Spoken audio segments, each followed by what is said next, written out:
yes. Welcome, everybody, to episode 61 of the podcast that I don't know how to make successful, but it's a fun one. I have fun. We're having a good time checking these levels, doing the things. Hey, we've made it 61 episodes. Maybe we can make it to 69. Episode 69 should be a special episode. Do you get it? Do you get it, though? So maybe we'll have Bryler host episode 69 or something. But a lot of fun stuff to get in with you guys in this episode. But real quick, you know what's going to happen next, dude. You know what's going to happen next, baby. It's time for some Brent Can't Read ad reads. This episode of the podcast is brought to you by the Blue Blocks, my favorite blue light blocking glasses. Now, once again, if you guys support the sponsors support me. I make more things that you can enjoy, and the cycle of capitalism can continue until we die and are forgotten by 2 or 3 generations later, because no one's really remembered after 3 generations. How fun is that, huh? Starting with some nihilism, baby. Starting with a nihilistic attitude, baby. Is that nihilism or anarchism? No, it's not anarchism. Maybe it's just realism. This episode of the dude, this episode of the podcast is brought to you by Blue Blocks, my favorite blue light blocking glasses. Get 15% off your order at blueblocks.com/Brent. That's BLUBLOX.com/Brent. I wear these glasses whenever I'm editing and the screen is on full brightness in the evening so that my eyes don't get all messed up. I know somebody commented recently, don't phones have a protector in them? And maybe, but the thing with phones, I mean, they're made by Apple, so they're not really going to spend money on something that has a legitimate health benefit for you when they could save that money and make more money by killing you. So I don't trust Apple to have my health and happiness at the forefront of their minds when they're making my products. But I do trust Blue Blocks. Huh? Come on. All right.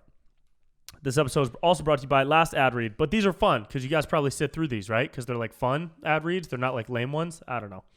Cognibiotics from Bioptimizers. This is a nootropic. It's made with a bunch of fun stuff. Let's read some of the things right here. Proprietary probiotic blend.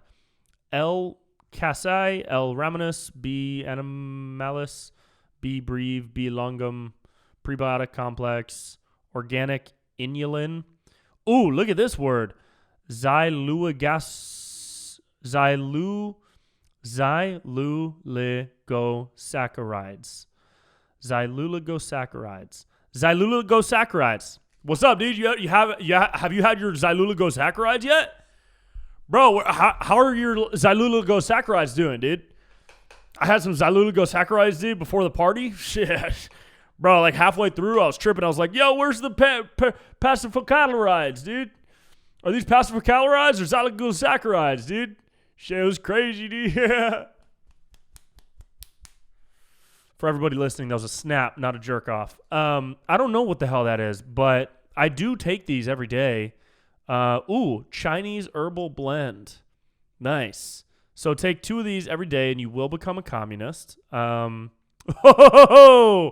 Dude, is what I just said offensive or inflammatory? Is it edgy? Let's break that down. Chinese herbal blend. I mean, the Bioptimizers has awesome ingredients in all of their supplements, and a lot of their stuff is so natural and holistic, so it must be inspired by Eastern medicine, which I truly feel like should be practiced more, and I'm trying to learn more about it. Anyways, this ad read has become a sketch. Cognibiotics. You can get 10% off at cognibiotics.com/Brent Pella, I think. And they'll also send you this book. It's called The Biological Optimization Blueprint. This is a cool book. Has all kinds of data and research in it on how to live a happier and healthier life, man.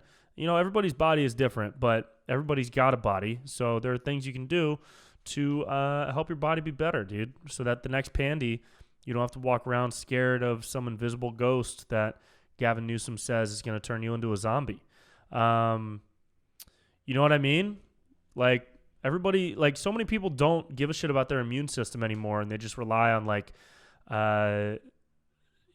mandates and other people to take care of them. And not everybody, for sure. Maybe the people I'm talking about aren't even the majority.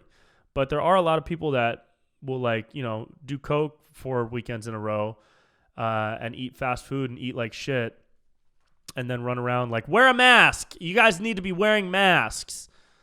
Like, what the fuck, dude? You don't believe in science? And it's like, bro, you just slammed an 8-ball to yourself next to a dumpster outside of a Denny's, and now you're trying to tell me to be healthy? Come on, bro.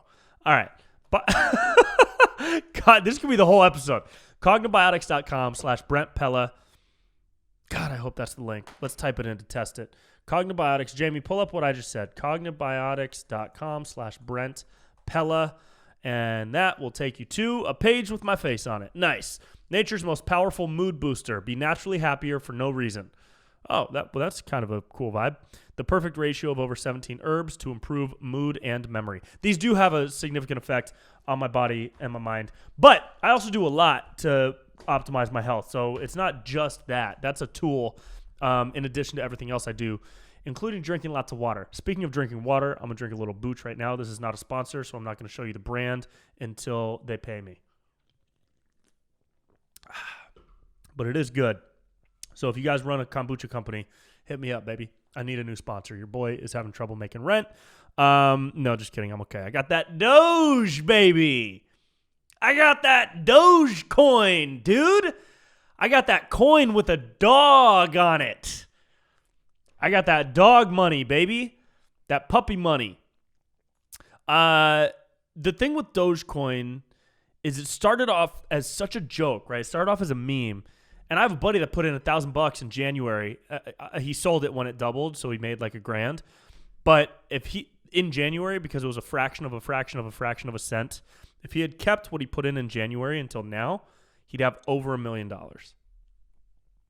Over $1 million in 4 months, 5 months, 4 months. Over $1 million in 4 months.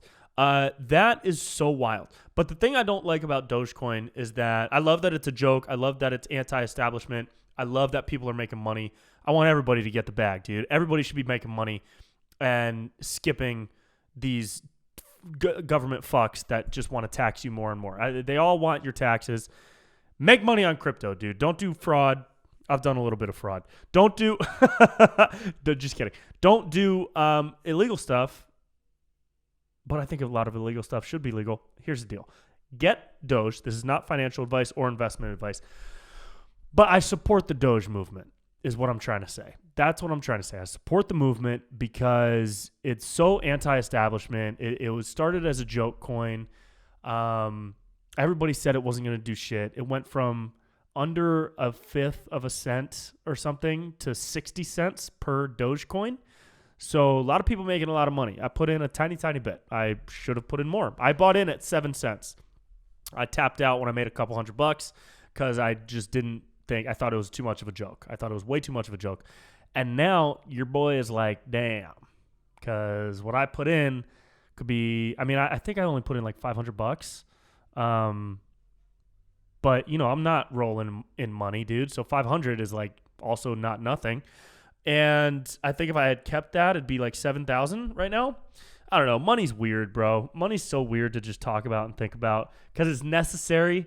Like, you can't just say, oh, I don't care about money. I'm free of money. I don't care about money. Money doesn't dictate my life. Oh, okay. Money doesn't dictate your life. Are you a spirit? Huh? What are you? Oh, what are you? Are you a interdimensional poltergeist? Because those are the only things that don't need money. Everybody else needs money to do everything. Rent, bills, and candles. Look at this candle. I got a candle going over here. Did you guys notice that? You didn't because it's out of the frame. But I got a candle over here. It's a healing candle. It's a healing aromatherapy candle created with solar power. That's what it says on the label. Bought it with money, okay? But the thing with Doge is that it's unlimited, right? It'll never end. There's no cap and you can mine Doge in like minutes and have like $100 or something or $10, whatever it is. You can mine it in minutes. So much different than Bitcoin. And I don't know if it'll ever be accepted widely, mainstream. Why not? I guess why not, too? Like, I'm not against that. Fucking, yeah. Accept all of the coins and get rid of these bank systems that tax you and tax you and tax you and influence world powers and profit off of war and profit off of ruining the environment and drilling. Wasn't Wells Fargo a heavy investor in the oil pipeline? I remember reading that last year. I hope this isn't misinformation. It probably is, because everything I say is misinformation. So you can fact check that yourself. But talking out of my ass, I believe Wells Fargo was a heavy investor in the oil pipeline or profited off it somehow. Maybe they did insurance for the equipment or something. I don't know. But the point being, I love the crypto world. I love learning more about it. I love seeing it go up. I love seeing people excited. I love seeing people make money off of it, because it means it's just another part of reframing this whole system that runs the world. And I mean, 2020 was obviously a huge wake up, but also Trump was a huge wake up, and people wanting the system to shut down or rewire itself. And that was a huge reason why a lot of people voted for him and he got in. But even before that, people were starting to wake up to things like, oh, okay, we're going to war for profit. You know what I mean? Oh, okay, we're doing these, like, why the housing market crashed because the interest rate was low, but now the interest rate is high. And so everybody lost their houses. And then a couple of people benefited from that because they predicted it, but they didn't do anything to stop it. And then Wall Street gets bailed out, but why aren't we getting bailed out? And it's just like the whole system is so fucked. Like, why not have a coin with a dog on it? You know? Let's pay for things in Shiba money. I'm in. To the moon, baby. I'm in. Your boy is in. I'm in for the Doge.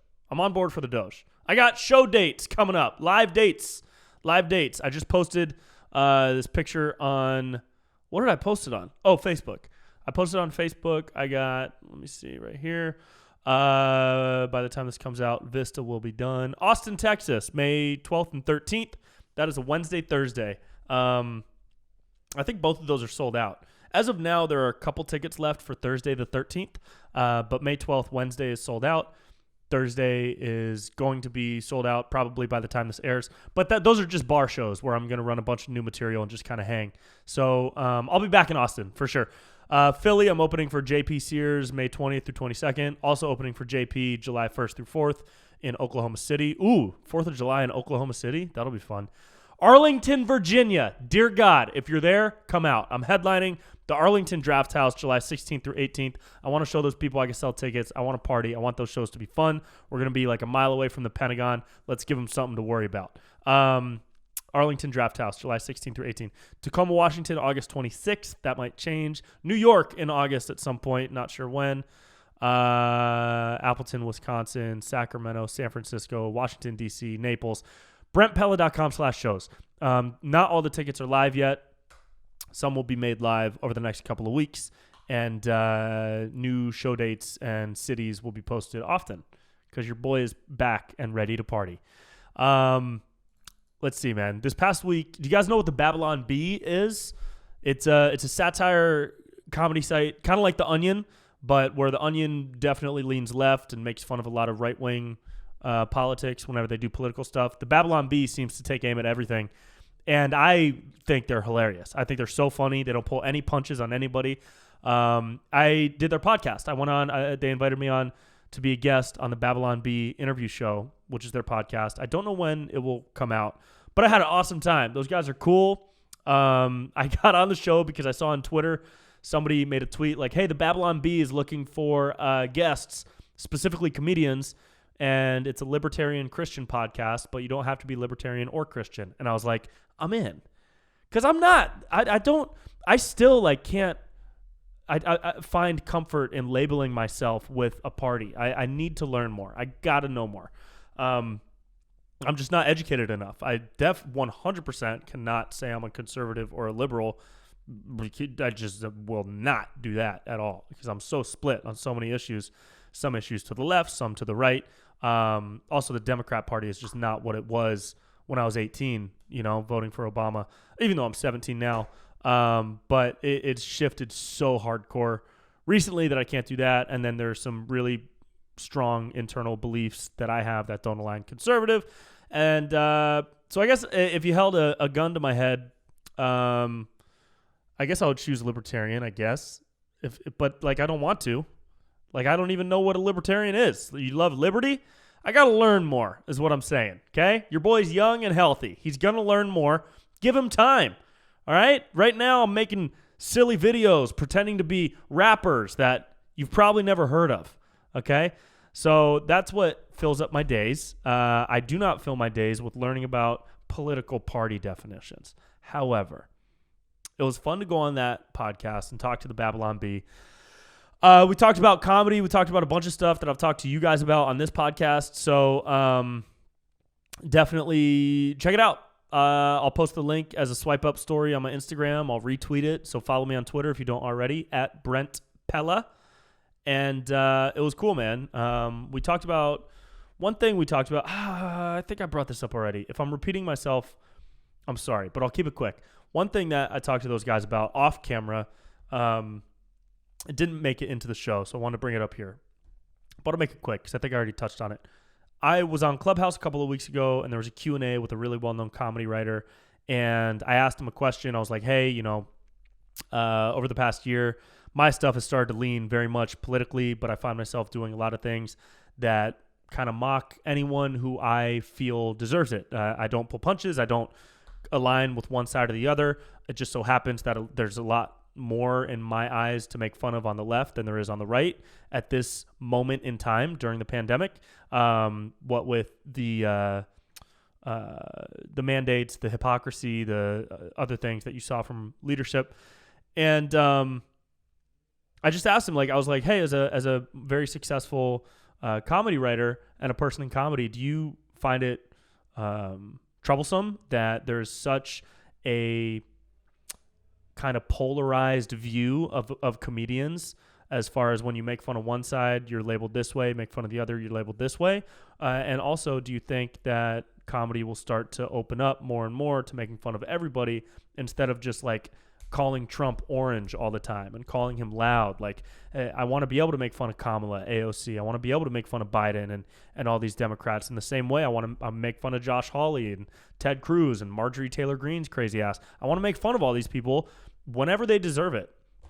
And his response freaked me out because he said, well, as soon as you make fun of somebody like AOC, you're punching down and you're bullying, because not only is she a woman, she's a woman of color. And so when you do that, you're punching down. And to me, you're a conservative comedian. To me, a comedian will go after anybody in power. They're always fair game. The president, even Kamala, I guess, because she's the vice president. And I was like, what? In my head, I was like, what? I wouldn't be able to make fun of Kamala if she was still a senator because she's a woman and a woman of color? What happened to we're all on the same playing field here? If somebody does something ridiculous, they deserve mockery and parody and satire. But one thing I did agree with him on that he mentioned just real quick was, if you're actively looking, if you're digging for reasons to make fun of someone, then that's bullying. And I do agree with that. That I do agree with, because if I spend my days trying to figure out how to knife AOC with a joke, that's bullying for sure, because it's lazy and not creative, and you have a very clear agenda that you're going after this person and you're just digging. But if she does something, if an idea sprouts, I have an idea for an AOC video that I'm going to shoot later this month, and I'll just tell you right now, because this is the podcast that 6 people listen to, so you guys will get a little teaser. Hopefully we end up shooting this, you never know, but me and Nikki Howard are going to shoot a video called If AOC and Donald Trump Jr. Were Best Friends. And I'm going to be Don Jr. She's going to be AOC because she's got the look and she's got the energy. And it's going to be hilarious. It's going to be mocking both of them very much for being so polarizing. But it's going to be fun. It's going to be great. And something like that, I'm sure this guy that I'm talking about would be like, yeah, that's fine because you did both sides.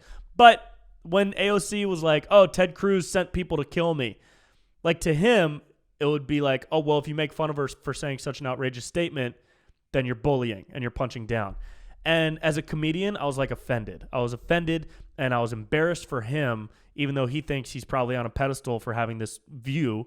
And he is a far left dude. So whatever, everybody's got their own belief system. It's all good. But I just feel man, hey, it's open season on all these motherfuckers, dude. It's open season, dude. I don't seek people to make fun of. I just do whatever crosses into my mental universe, and then I pull from that, and I'm inspired by different things. And anyways, we touched on that, but I just wanted to bring up that story because the Babylon Bee guys are super funny, and I might do some stuff with them soon. I love all their political comedy. It slants left and right, and they're very, very funny with what they do. So big fan of the Babylon Bee guys. I also, dude, I'm done talking about COVID. I'm so done talking about that shit. I turned down 3 people this week from having a conversation about the vaccine because I'm so tired. I'm exhausted. Look at my face. I'm exhausted. I am so tired of talking about the damn vaccine, dude. I'm done with the topic. After this next sentence, I will never bring it up on this podcast again. I really don't want to. Oh, somebody messaged me on Instagram, and they were like, hey, Brent, can you please help me out? Like, my whole family is taking the vaccine, and how do I get them to not take it? And I was like, bro, who do you think I am?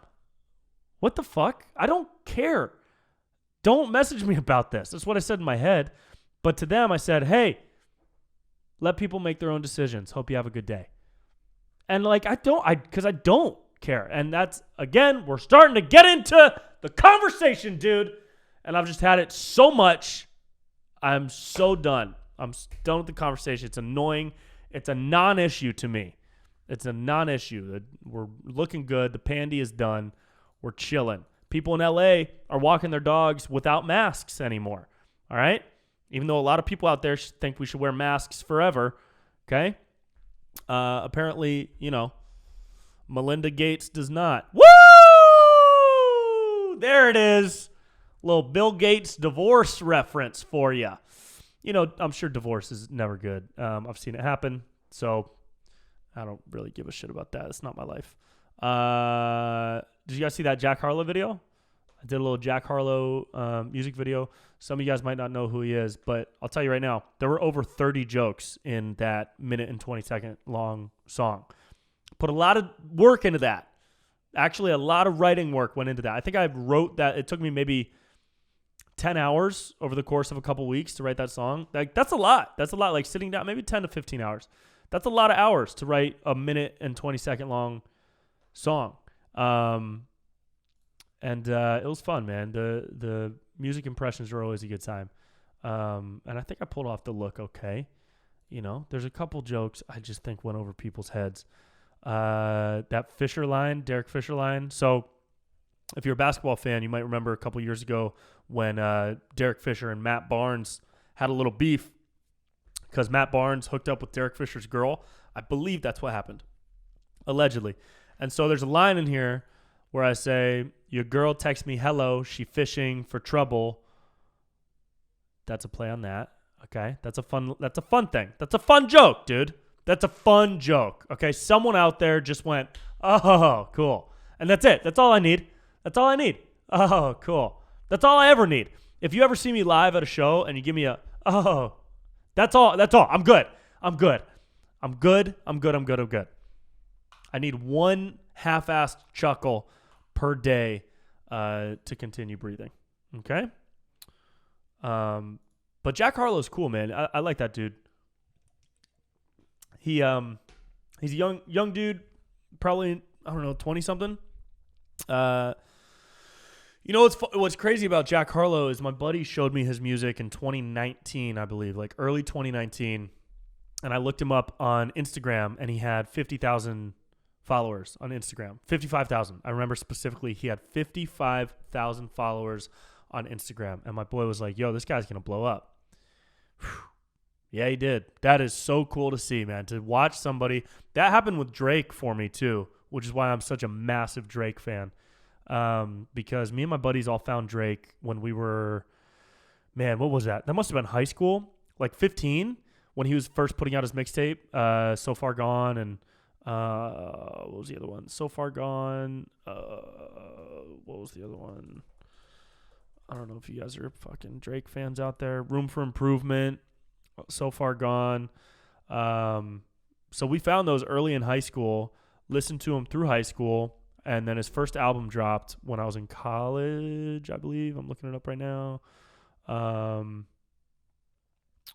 Mixtapes, singles, da-da-da-da-da-da. Nothing was the same. Thank me later. There it is. 2010. Yeah, I was in college. And then he came to perform at UC Santa Barbara the same way that I go to perform at colleges now. Doing stand-up. I get booked by colleges. He got booked by my college to come perform right after he released his first album. And then I saw him 2 years ago, also in 2019, at Staples Center. Sold-out show with my sister, who is 19. And it was crazy to watch him go from unknown, before Instagram, before Twitter was super huge, before, I don't even know if Twitter was around in 2007, 2008. Regardless, to see this dude go from such a low beginning, like literally ground zero plus connections, of course, to where he is now, which is like Illuminati and, but no, to where he is now, selling out Staples Centers, like, that's so motivating. That's so crazy. That's amazing. Have you ever seen somebody's journey play out like in full? It is a magic thing, dude. It is really, really cool. And you can use, I use that as motivation and inspiration all the time. Like watching Jack Harlow go from 55,000 to millions of followers now. It's really dope, dude. It's really, really cool. It's really cool to see that. What else do we have? Oh, dude, you see my shirt? You see the shirt, dude? I got a penguin on my shirt. You guys fuck with penguins? You guys fuck with penguins or what, dude? Do you fuck with penguins is my question. I used to PA. I think I've told a couple stories of that on this show before. I used to PA a lot, production assistant on commercials and music videos, and I would take the most random gigs, right? And this is the story of how I got this shirt. So I would take the most random gigs. Like I remember one time somebody asked me if I could drive an 8-foot mirror to San Francisco and back in the same day for like $700. And so, yeah, I did that. Stuffed the mirror in my car, drove it back. Or I think it was their van. That's why they needed me to come back same day. So I drove up to SF, brought this mirror to a house. I think they were shooting something, and there was a very special mirror that they needed for the shoot that had been custom made. So I had to bring it up there right away so that they could shoot with it, turn around and come back. Spilled coffee on Amy Schumer. I think I already told that story. I bought candles for the weekend on a shoot. I bought tequila for the weekend on a shoot, which was cool. He drinks 1942 and requires a humidifier in his trailer. What else? The movie Sausage Party that Seth Rogen made with his buddy Evan Goldberg, the animated movie about vegetables at the grocery store. I saw the trailer for that a year before the trailer actually came out, which was cool because we were all watching it at lunch. But the story for this shirt. So I would get called up or texted like randomly, and people would be like, hey, are you free tomorrow? Can you drive a production truck? Can you do this, do that? And my buddy hit me up and he said, hey, man, it was on a Monday. And he said, hey, man, what are you doing Wednesday through Saturday? And anytime somebody asks you if you're free for a stretch of days, those are the gigs you want because you get paid per day and you make more money and you have guaranteed work. And then you can take a couple days off after that to do whatever you want to do with your own life, right? So they were much better than these one-off days. So I said, hey, man, I'm pretty free. I just have a couple shows I can cancel. This was maybe 2018, 2017. And I said, I'm pretty free. And he said, okay, well, this is kind of a travel job. Do you have a passport? And I was like, yeah. How far am I traveling? And he was like, oh, I think you're going to Chile, but I'm going to connect you with the producer right now. And I was like, wait. You think I'm going to Chile for 4 days? You think I'm going to Chile? Is that what you think? You think Brent's going to Chile? Just because I'm free Wednesday through Saturday don't mean I'm free to go to Chile. And so I get a call from this guy. Super sketchy. The guy didn't sound sketchy, but the job sounded sketchy. He was like, hey, man, so, Jeremy tells me you're free Wednesday through Saturday. Is that true? And I was like, yeah. And he says, okay, cool. And you have a valid passport and everything? And I was like, yeah. And he's like, oh, okay, cool. And this is kind of a funny question, and we're going to check anyways, but you don't have a criminal record, do you? And I was like, no.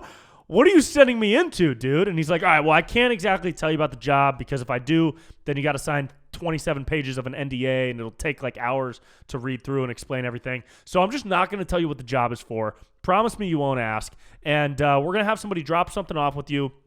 I'm going to book you a flight for tomorrow night to leave, and then you're coming back Saturday. And I said, okay, where exactly am I going? And he goes, you ever been to Chile? He said, you ever been to Chile? And I said, oh, like what? Like what? He said it so casually. He's like, you ever been to Chile? As if I was going to say, oh yeah, Chile. Of course. I'm there every other Monday for golf. Yeah, I actually got a tee time next week. You want to roll to Chile? Like, who goes to Chile? Who's ever just been to Chile? What? I mean, I'm sure it's a beautiful country. I barely got to see it. But to just casually ask another man if he's ever been to Chile on a Monday evening?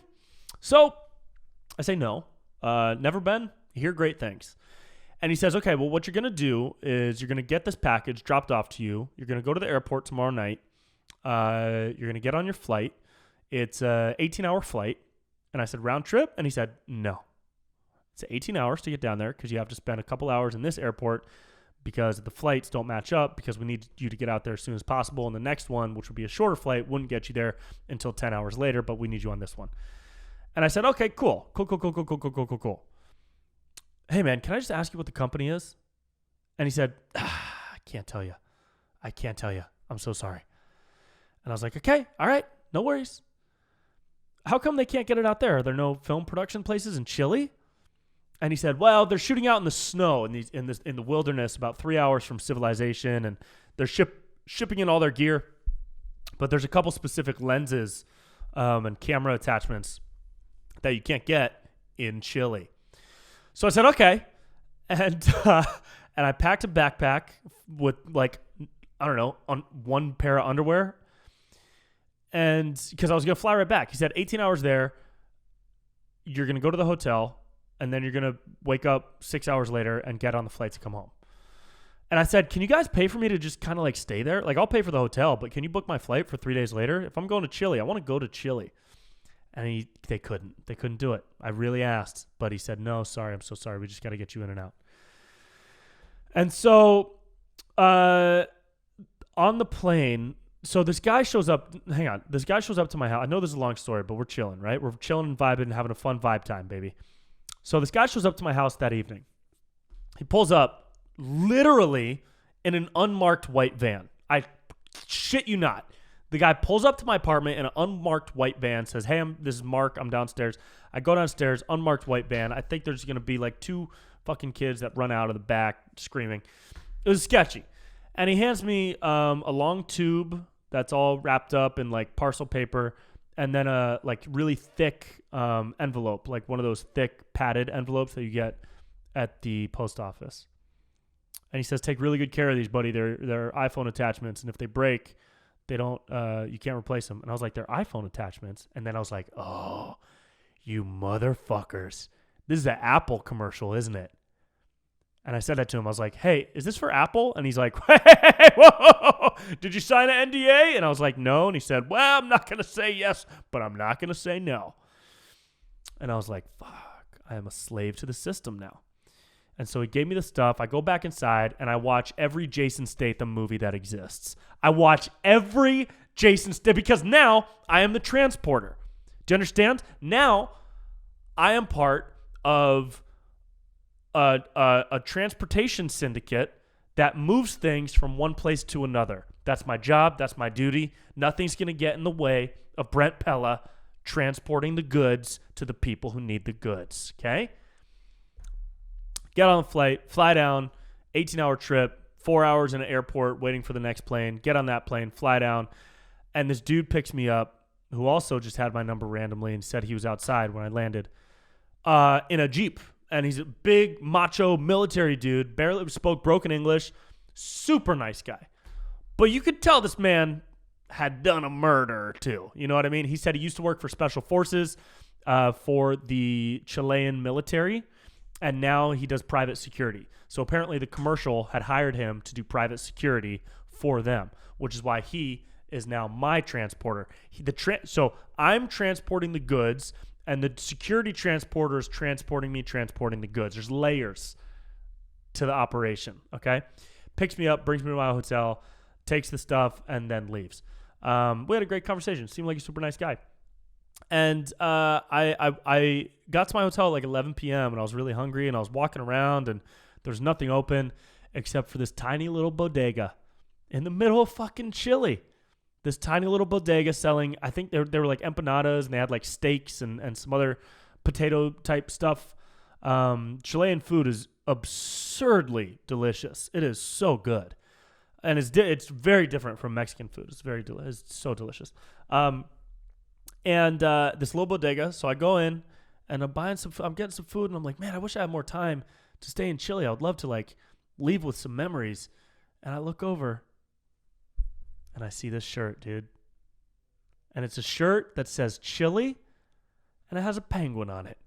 Didn't make sense to me because your boy didn't know there were penguins in Chile. But I was like, hey, maybe the Chileans just love penguins. That's what I thought. Maybe they loved Happy Feet. Maybe this is like a Happy Feet t-shirt that they just wrote Chile on because it wasn't selling. So I bought the shirt, got back on the plane, landed back in LA. I think the whole thing I made, I don't know, around $1,200 for 4 days worth of work. But it was weird. That was one of the weirdest gigs that I've ever done. But man, when I got back, I felt like such a badass. I was on the CIA website looking for openings for transporters. Not a thing that exists. But hey, CIA, if you need a person to go to Chile, I'm your guy. That's my story. That was a long story, huh? I hope it was entertaining. This is a true story though. How crazy is that? Went to Chile. Guys, we're going to wrap it up. Thank you so much for chilling. Episode 61 in the can. Man, a lot of fun stuff coming up. A lot of videos coming up. I'm looking at my board, which is behind the camera right now. Ooh, some alien content, some Gary V content, some AOC content, some bro content, another basketball content. Ooh, a hot political content. Oh, yeah, that's going to be dope. I got a new animation coming out. That's going to be really good. When that comes out, help me blow it up, because I think a lot of people will like that. It's an animation. It's a political cartoon that is synced to a stand-up clip that I recorded live on stage. I've done something similar in the past with the Spirit Airlines clip. This one, I think, will be enjoyed, or should be enjoyed. Maybe everybody will hate it. Who knows? And then more fun news coming out this summer. All right? Lots of good things. Lots of good energy. Lots of happy vibes. Lots of healthy bodies, okay? Healthy with our sponsors, blueblocks.com/Brent, cognobiotics.com/Brent Pella. Support the sponsors, help them support me so that I can support your mental and emotional happiness as best I can, okay? And through that, supporting my own. And the cycle of love continues, all right? Until next week, I love you guys so much, all right? Go drink some water. Bye.